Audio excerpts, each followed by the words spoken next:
हाँ तो बच्चों, सभी बच्चों को गुड मॉर्निंग। कैसे हैं आप लोग? उम्मीद करते हैं अच्छे होंगे, आपकी पढ़ाई अच्छी चल रही होगी। बच्चों, अब जो हम पढ़ने जा रहे हैं उसका नाम है एल्काइन। बच्चों, हम हाइड्रोकार्बन पढ़ रहे हैं। हाइड्रोकार्बन में हमें मेनली 4 तरह के कंपाउंड, उसके प्रिपरेशन और केमिकल रिएक्शन के बारे में पढ़ना होता है। एल्केन, एल्कीन, एल्काइन और बेंजीन। इन चारों के प्रिपरेशन और केमिकल रिएक्शन को पढ़ते हैं। क्लियर है बच्चों? According to our NCERT.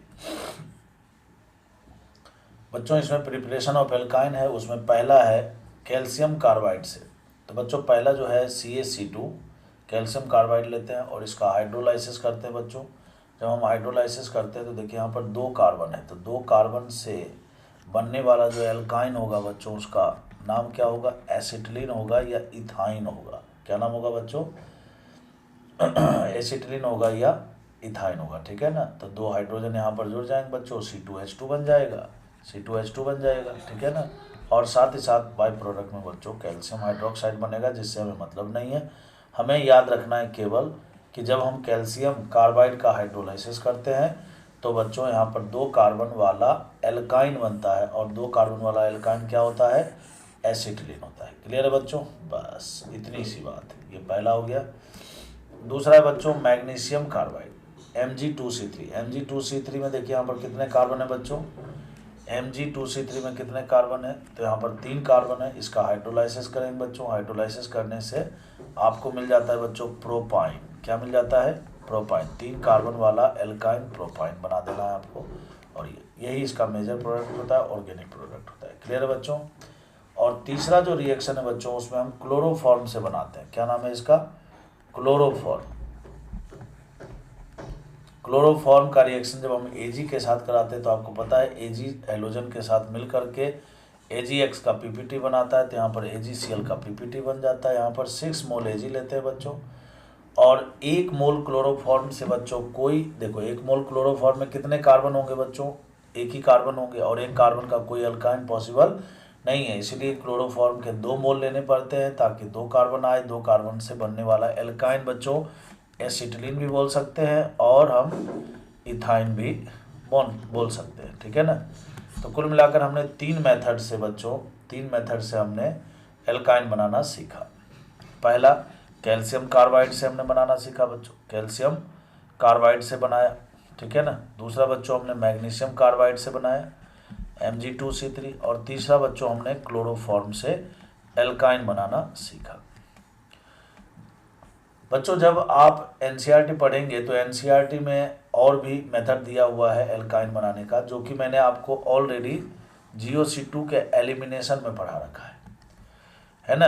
Vicinal dihalide, vicinal dihalide, vicinal dihalide में अगर बच्चों E2 रिएक्शन किया जाए, E2 रिएक्शन किया जाए तो भी एल्काइन बन जाते हैं बच्चों, तो भी एल्काइन बन जाते हैं।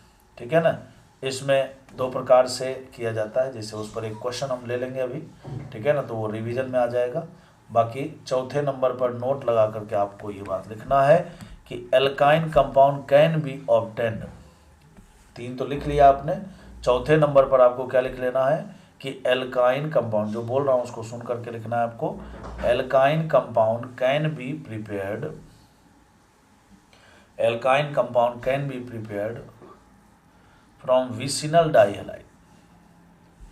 Alkyne compound can be prepared from vicinal dihalide by E2 mechanism. ठीक है ना? और उस पर बेस्ड एक क्वेश्चन हम लोग लास्ट में देख लेंगे। क्लियर है? ओके बच्चों, तो कुल मिलाकर बात यह है कि आपके पास 4 मेथड हो गए जहां से आप एल्काइन बना सकते हैं। कैल्शियम कार्बाइड से, मैग्नीशियम कार्बाइड से, क्लोरोफॉर्म से, और विसिनल डाईहेलाइड में E2 रिएक्शन लगा करके आप बना सकते हो। क्लियर है बच्चों? चलिए तो शुरू करते हैं। जैसे एक क्वेश्चन लेते हैं बच्चों, कन्वर्जन का प्रॉब्लम है।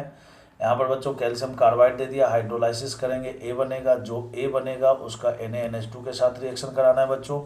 फिर जो बनेगा उसका रिएक्शन कराना है बच्चों आपको मिथाइल ब्रोमाइड के साथ।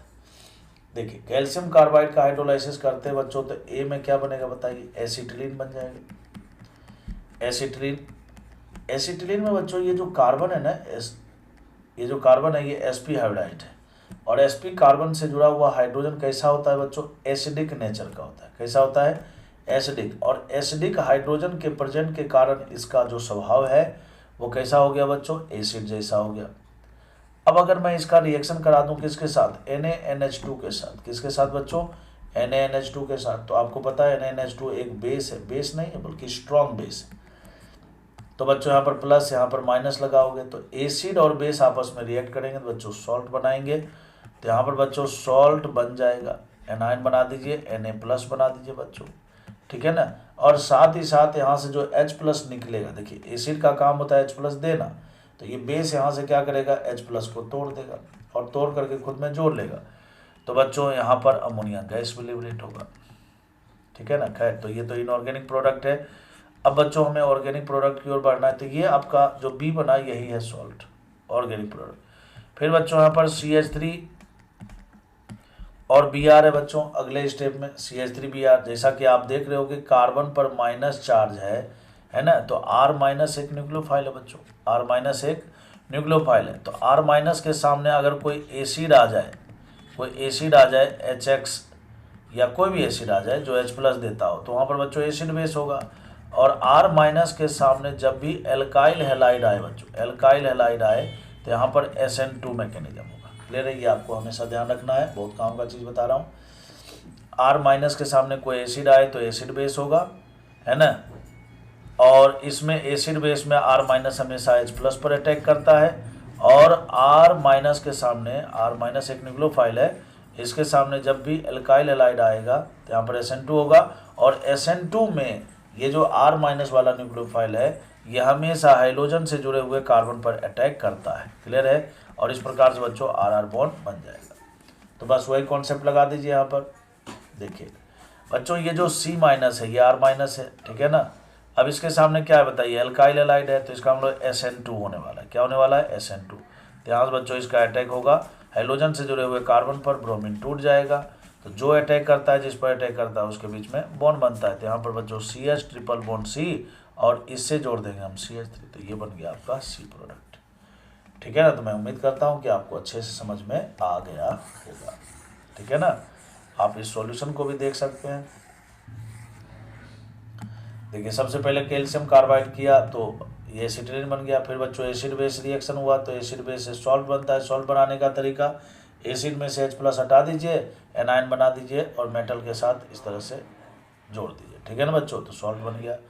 फिर यहाँ पर बच्चों SN2 हुआ और SN2 के बाद ये बन गया। अगला क्वेश्चन भी कुछ ऐसा ही है, आप चाहो तो ट्राई कर सकते हो वीडियो रोक करके। मैग्नीशियम कार्बाइड है बच्चों, हाइड्रोलाइसिस करेंगे तो ये बन जाएगा प्रोपाइन। इसमें भी देखिए sp कार्बन से जुड़ा हुआ हाइड्रोजन है, मतलब एसिड है। सोडियम बच्चों एक बेस होता है। सोडियम क्या है, अल्कली मेटल है बच्चों, तो बेसिक नेचर का होता है, तो ये बेस हो गया। तो यहाँ पर बच्चों फिर से एसिड बेस रिएक्शन होगा। क्या होगा, एसिड बेस रिएक्शन होगा, ठीक है ना, एसिड बेस रिएक्शन होगा। और जिसके कारण एसिड क्या करेगा, अपना H+ रिलीज कर देगा बच्चों, तो बन जाएगा एनाइन, बन गया एनाइन। और फिर सोडियम मेटल के साथ, ये हमेशा सॉल्ट का फॉर्मेशन हमेशा मेटल के साथ होगा, तो ये बच्चों ये हो गया।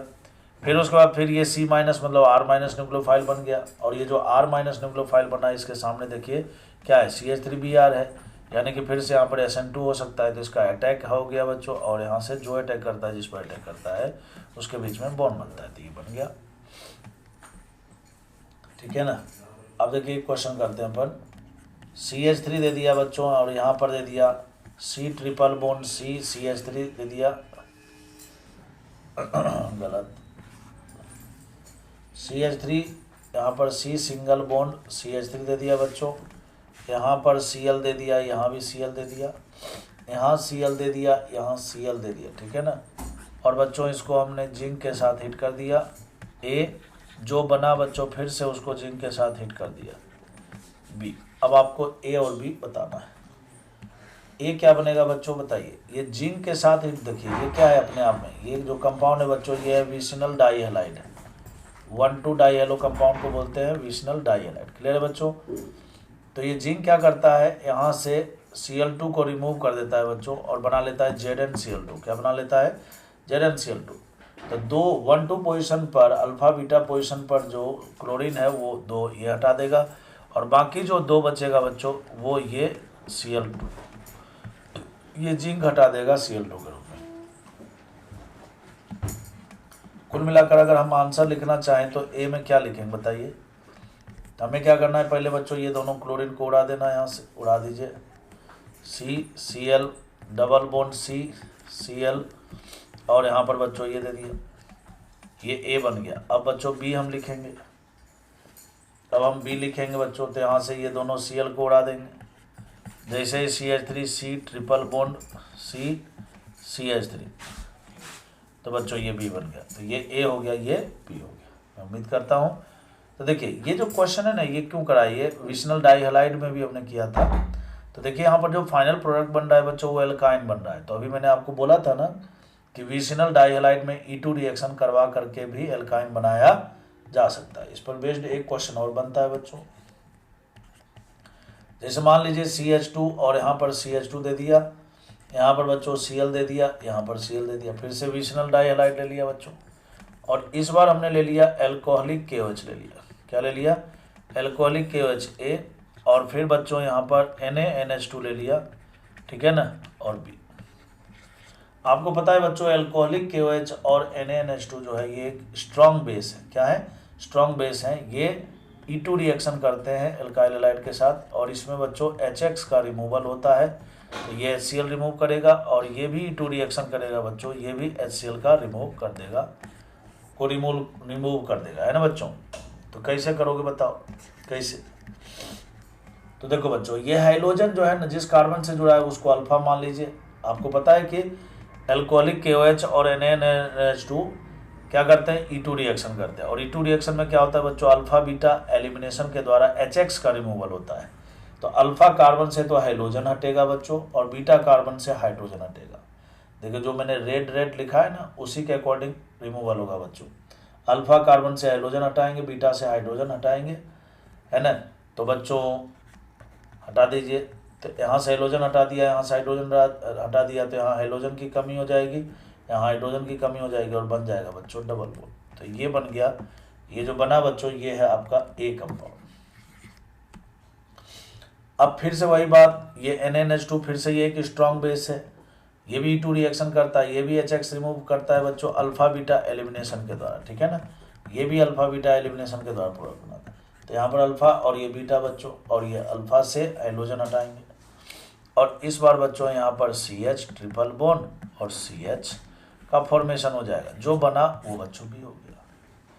तो मैं उम्मीद करता हूँ कि आपको अच्छे से समझ में आ गया होगा। तो इस वीडियो में हमने पढ़ा प्रिपरेशन ऑफ एल्काइन।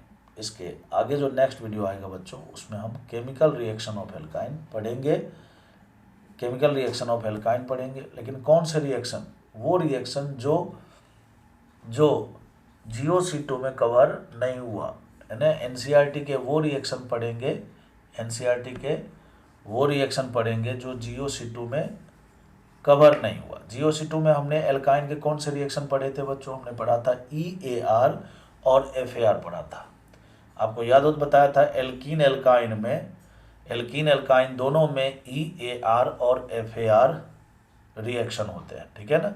तो EAR FAR हमने ऑलरेडी पढ़ रखा है पहले से। अब उसके अलावा जैसे ऑक्सीडेशन हो गया, रिडक्शन हो गया, जो भी है वो सब के सब हम बच्चों यहाँ पर पढ़ेंगे, और कंप्लीट NCERT को कवर करते हुए पढ़ेंगे।